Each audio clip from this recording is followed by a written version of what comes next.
যারা আমাদের সবচেয়ে বড় চালিকা শক্তি, তাদেরকেই ক্ষমতায়িতটা আমাদের করতেই হবে। সেই জন্য আমরা কিন্তু তখনই শেখ হাসিনার সময় থেকেই বলতাম যে এরপরে যখন মানে শেখ হাসিনা যাওয়ার পরে তখন কিন্তু আমরা চাইবো যে প্রবাসীরা যাতে তাদের ভোটাধিকার পায়।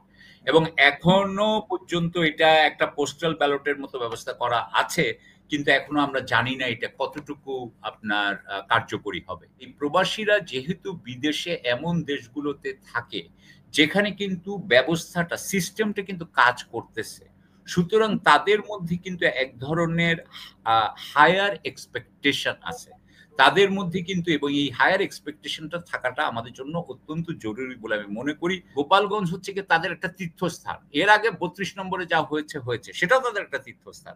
সুতরাং প্রথম তীর্থস্থান ভেঙে দ্বিতীয় তীর্থস্থানে তারা যখন গেছে, আমার কাছে মনে হয়েছে যে এটা অনেকটা প্রভোকেশন। প্রথমত শেখ হাসিনার সময়ে বিশেষ করে আপনার ২৮শে অক্টোবর বিএনপির যে মিটিংটা ছিল সেটা যখন পণ্ড করে দেওয়া হলো, তখন কিন্তু বাংলাদেশে যারা বাংলাদেশে এবং বাংলাদেশের বাইরে যারা সামাজিক মাধ্যমে কাজ করছিল এবং এই সরকারের উপর, শেখ হাসিনা সরকারের উপরে কিভাবে চাপ আপনার প্রয়োগ করা যায় সেটা নিয়ে যখন চিন্তা করছিল, তখন কিন্তু আমাদের প্রধান চিন্তাই ছিল কিন্তু প্রবাসীরা। এবং আমার মনে হয় প্রবাসীদের ইনকাম এবং প্রবাসীরা কিভাবে এটা ঠেকাবে, প্রবাসীরা যদি টাকা না দেয় তাহলে দেশের অর্থনীতির কি হয়, এগুলো নিয়ে কিন্তু তখন অনেকেই অনেকবার কথা বলেছে। আমি আমার মতো করে বলেছি, অন্যান্যরা যারা ছিল তারাও বলেছে।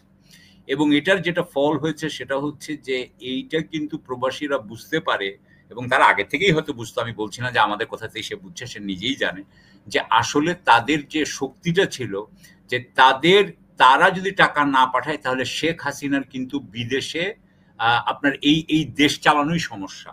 হ্যাঁ, এবং তার যদি ডলার না থাকে তাহলে দেশই চালাইতে পারবে। একটা পর্যায়ে আপনার মনে আছে যে রেমিটেন্স শাটডাউন করা হয়েছিল?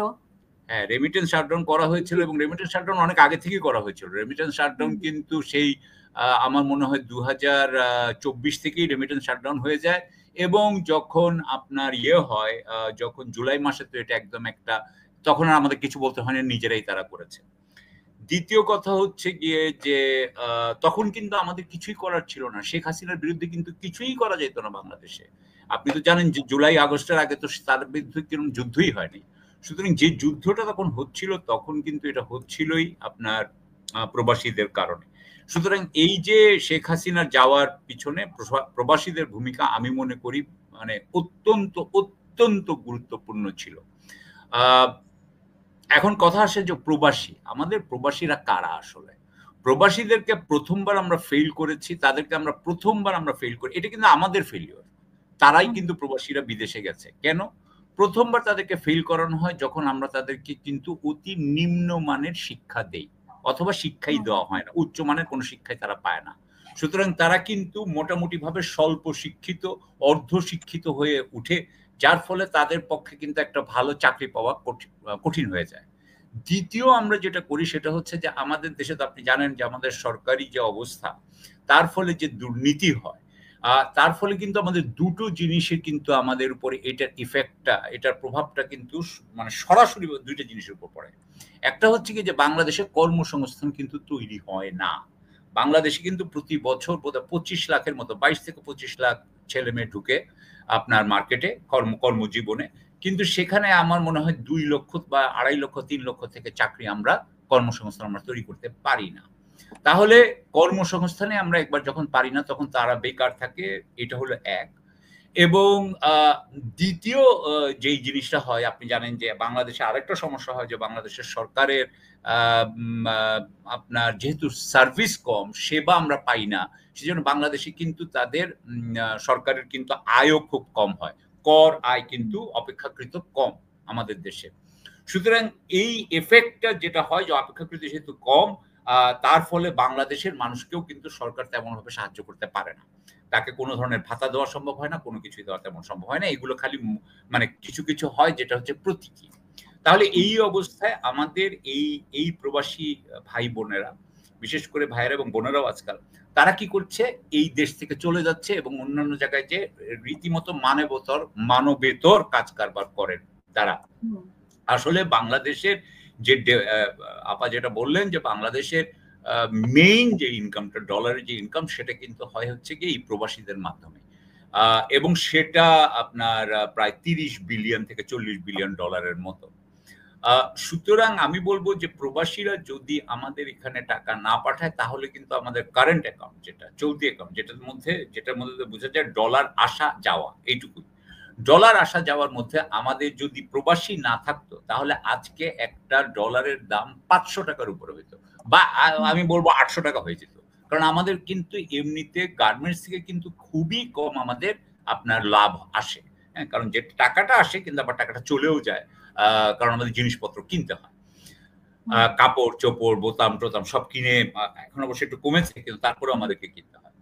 সুতরাং আমি যেটুকু বুঝি সেটা হচ্ছে যে প্রবাসীরা আমাদের অর্থনীতির সবচাইতে বড় একটা আপনার চালিকা শক্তি।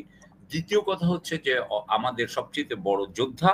তাদের উপরেই আসলে এই আমাদের দেশের যারা অভিজাত তথাকথিত তারা হুম, কিন্তু এই যে ফুটানিটা করে কিন্তু এই প্রবাসীদের আয়ের উপরেই। হ্যাঁ? হুম। আমরাই কিন্তু সেটার যেটা থেকে অনেকে বেঁচে বুঝছে না। হুম, জি, সেটার থেকেই কিন্তু যেমন ধরেন বাংলাদেশে এই যে আপনার যারা রড বিক্রি করে, সিমেন্ট বিক্রি করে তাদের মেইন বায়ার কারা? মেইন বায়ার হচ্ছে এই প্রবাসীরা। তারা যেই হুম, বাড়িটা বানায় এই বাড়িগুলো এই কোটি, কোটি ১০০ ১-১.৫ কোটি মানুষ আমাদের বাইরে আছে সব মিলিয়ে। তো ১.৫ কোটি মানুষ যদি বাড়ি বানাইতে পারে আপনি চিন্তা করতে পারেন ১.৫ কোটি বাড়ি। সেটা হুম, হচ্ছে বিশাল বাজার। সুতরাং সেই হিসাবে আমি বলব যে আমাদের প্রবাসীরা খালি যে সবচাইতে বড় চালিকা শক্তি তাই নয়। আমি মনে করি যে বাংলাদেশের নতুন মধ্যবিত্ত হতে পারে কিন্তু এই প্রবাসীরা। আমি সবসময় বলি যে বাংলাদেশের যেটা সমস্যা আমরা কিন্তু বিদেশীদের টাকা কিন্তু এখানে ইনভেস্ট হোক, বিনিয়োগ হোক আমরা চিন্তা করি। হ্যাঁ? আমরা কিন্তু কিছুদিন আগে চায়নাতে গেলাম, এখন আবার আমরা আমেরিকায় যাই। নানান জায়গায় আমরা চেষ্টা করি। হুম, কিন্তু আমাদের সবচাইতে বড় যেটা উচিত ছিল সেটা হচ্ছে গিয়ে যে প্রবাসীদের যে টাকাটা সেটা যাতে বিনিয়োগ হয় সেটি কিন্তু আমাদের সেইজন্য কিন্তু আমাদের টুলস এবং বানানো উচিত ছিল। যেমন ধরেন সেটা মিউচুয়াল ফান্ড হইতে পারে, সেটা হেজ ফান্ড হইতে পারে, নানান ধরনের ফান্ড হইতে পারে। এবং আরো অন্যান্য আপনার সুযোগ সুবিধা দেওয়া যেতে পারত।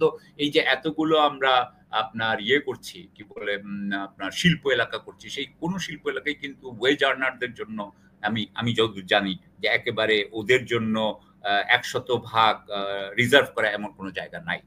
জি, সেই হিসাবে আমি হুম, বলব যে আমরা প্রবাসীদের প্রতি বিরাট এই প্রবাসীদের যাদের উপর আমরা চলি তারাই কিন্তু বাংলাদেশে ভোট দিতে পারে না। এবং জি, তারা কিন্তু সরকার নির্বাচনে নাই। আমার কাছে মনে হয় যে এটা হচ্ছে গিয়ে যে যারা আমাদের সবচাইতে বড় চালিকা শক্তি, তাদেরকে এই ক্ষমতায়িতটা আমাদের করতেই হবে। সেইজন্য আমরা কিন্তু তখনই শেখ হাসিনার সময় থেকেই বলতাম যে এরপরে যখন মানে শেখ হাসিনা যাওয়ার পরে তখন কিন্তু আমরা চাইবো যে প্রবাসীরা যাতে তাদের ভোটাধিকার পায়। এবং হুম, এখনো পর্যন্ত এটা একটা পোস্টাল ব্যালটের মতো ব্যবস্থা করা আছে। কিন্তু এখনো আমরা জানি না এটা কতটুকু আপনার কার্যকরী হবে। হুম, সুতরাং এখানেও কিন্তু এক ধরনের আমি বলব যে আপনাকে বললাম যে এর আগে শিক্ষাতেও আমরা তাদেরকে ইয়ে করি, বঞ্চিত করি। তারপরে আপনার কর্মসংস্থানে বঞ্চিত করি। তারপরে আমরা এখন কিন্তু ভোটেও আমরা বঞ্চিত করি। জি, আ সো আমি আশা করব যে আমরা যাতে তাদেরকে ভোটের মধ্যে আনতে পারি এবং আমরা যদি আনি আসবেন প্লিজ। তাহলে যেটা হবে বলে আমি মনে করি এখানে কিন্তু আরেকটা জিনিস আছে। এই জিনিসটা কিন্তু আমরা ভুলে যাই যে প্রবাসী যারা আছেন ১-১.৫ কোটি, তাদের আবার আপনার আ আ ১ কোটি যদি ধরি, তাদের ৫ জন যদি করে ফ্যামিলির মেম্বার হয়, তাহলে ৫ কোটি লোক কিন্তু। ৫ কোটির মধ্যে যদি ৩ কোটিও ২ কোটিও যদি ভোটার হয়, এরা যেটা হচ্ছে এই প্রবাসীরা যেহেতু বিদেশে এমন দেশগুলোতে থাকে, যেখানে কিন্তু ব্যবস্থাটা সিস্টেমটা কিন্তু কাজ করতেছে। সুতরাং তাদের মধ্যে কিন্তু এক ধরনের আ হায়ার এক্সপেকটেশন আছে। তাদের মধ্যে কিন্তু এবং এই হায়ার এক্সপেকটেশন টা থাকাটা আমাদের জন্য অত্যন্ত জরুরি বলে আমি মনে করি।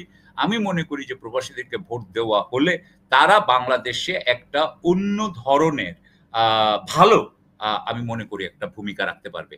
তাদেরকে কিন্তু বোকা বানানো সহজ হবে না। জি, সুতরাং আমি মনে করি যে যেহেতু তাদেরকে বোকা বানানো সহজ হবে না। তবে এটাও ঠিক, এটাও একটা জিনিস আমাদেরকে মনে রাখতে হবে। যে অনেক প্রবাসী, আমাদের অনেক প্রবাসী আ কিন্তু ইসলামিক মানে যেহেতু জিসিসি কান্ট্রি তে থাকেন, গালফ কোঅপারেশন কাউন্সিল এর কান্ট্রি গুলোতে থাকেন দেশে এবং মালয়েশিয়াতেও থাকেন। এদের অনেকের মধ্যেই কিন্তু ধর্মীয় আচার ব্যবহার, আচার অনুষ্ঠান এগুলোর ব্যাপারে হয়তোবা একটু বেশি আপনার অর্থোডক্সি থাকতে পারে। তারা হয়তো এইসব ব্যাপারে হয়তো একটু আপোসহীন হইতে পারেন। যদি সেটা হন তাহলে কিন্তু বাংলাদেশেও কিন্তু তার একটা ধাক্কা পড়বে এবং সেটা কিন্তু আমাদের দেশেও ধর্মীয় উগ্রতাকে কি আপনার ইয়ে করবে কিনা, আপনার জাগিয়ে তুলবে কিনা। আপনি তো জানেন কয়েকদিন আগে মালয়েশিয়াতে কি হয়েছে, ৩৬ জন ধরা পড়েছে এবং জি। তাদেরকে বলা হচ্ছে যে তারা আইএস। সুতরাং আমি এখনো বলতে পারছি না, কারণ আমরা কখনো এই প্রবাসীদের ভোটিং দেখি নাই। সুতরাং যদি তারা ১-১.৫ কোটি যদি ভোট দেয় এবং সেটা যদি আমাদের কাউন্ট হয় এবং তাহলে আমরা বুঝতে পারবো যে এটার প্রোস অ্যান্ড কনস, অর্থাৎ পজিটিভ এবং নেগেটিভ আছে।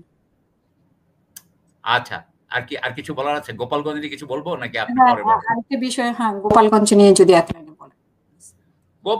গোপালগঞ্জ নিয়ে বলার আমার মনে হয় আমি পরে আসি, কারণ গোপালগঞ্জে আমি এখন বর্তমানে গণতন্ত্রের নিয়ে একটু ঝামেলায় আছি।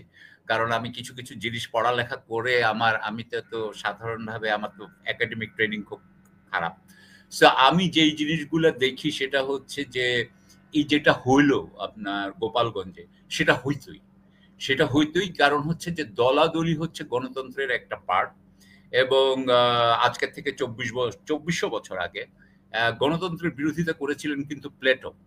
আপনার মনে রাখতে হবে যে পশ্চিমা জগতের যিনি সবচাইতে জ্ঞানী মানুষ হিসাবে চিহ্নিত হন বা পরিচিত, তার নাম হচ্ছে গিয়ে আপনার সক্রেটিস।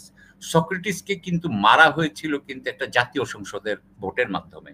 হ্যাঁ, ৫২ জন কিন্তু ৫২% ভোট দিয়েছিল তাকে মারার জন্য এবং ৪৮% দিয়েছিল তাকে বাঁচিয়ে রাখার জন্য। শেষ পর্যন্ত তিনি হেমলক পান করে মরতে হয়। ব্যাপারটা হলো কি যে গণতন্ত্রের মধ্যে কিন্তু যে দলাদলি হয় এবং সেই দলাদলিতে কিন্তু আমরা আটকে পড়ি এবং এই দলাদলিটা কিন্তু মেইনলি হইল গিয়া কিন্তু যুক্তিযুক্ত বিচারে হয় না, এটা কিন্তু আবেগ তাড়িত হয়।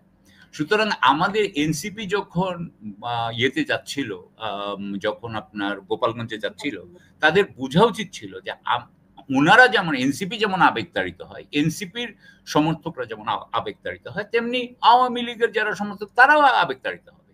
সুতরাং সেই হিসাবে একটা আবেগতাড়িত গোপালগঞ্জ হচ্ছে কি তাদের একটা তীর্থস্থান। এর আগে ৩২ নম্বরে যা হয়েছে সেটাও তাদের একটা তীর্থস্থান।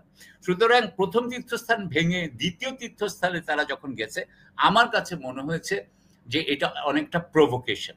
হ্যাঁ, এই প্রভোকেশনটা আমি যেহেতু ডাইরেক্টলি রাজনীতির পার্সন না, যারা রাজনীতি করেন তারা হয়তো বলবেন যে এই প্রভোকেশন আমরা করব।